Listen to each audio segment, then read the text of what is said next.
Welcome to the Genius Factory. Enjoy the video. You begin by confirming prerequisites and taking the first corrective actions. Check battery status and swap in fresh cells or plug-in. Low power often causes delay. Once powered, try a different USB port or a wired connection to rule out radio interference. Make sure to close heavy applications and reboot.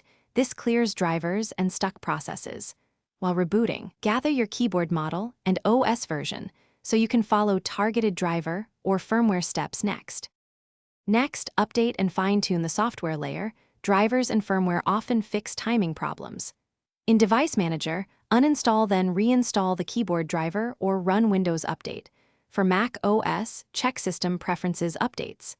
If your vendor provides firmware, flash it following exact model instructions. This fixes microcontroller timing. Also adjust key repeat and polling rate settings, and disable accessibility features like filter keys that add intentional delay. Once done, test typing to measure improvement before moving to wireless troubleshooting. Finish by isolating wireless or hardware faults and performing final verification. Repair Bluetooth devices or swap the USB receiver. Move away from routers, microwaves, and metal that cause 2.4 GHz interference. If lag persists, test the keyboard on a second computer to determine if the device itself is failing.